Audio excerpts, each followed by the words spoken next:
আমি মির্জা ফখরুল ইসলাম আলমগীর সশ্রদ্ধ চিত্তে শপথ বা দৃঢ়ভাবে ঘোষণা করিতেছি যে আমি আইন অনুযায়ী বাংলাদেশের রাষ্ট্রপতি পদের কর্তব্য বিশ্বস্ততার সহিত পালন করিব। আমি বাংলাদেশের প্রতি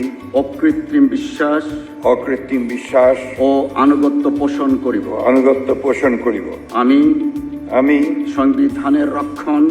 সংবিধানের রক্ষণ সমর্থন ও নিরাপত্তা বিধান করিব এবং আমি ভীতি বা অনুগ্রহ অনুরাগ বা বিরাগের বশবর্তী না হইয়া সকলের প্রতি আইন অনুযায়ী যথাবিহিত আচরণ করিব।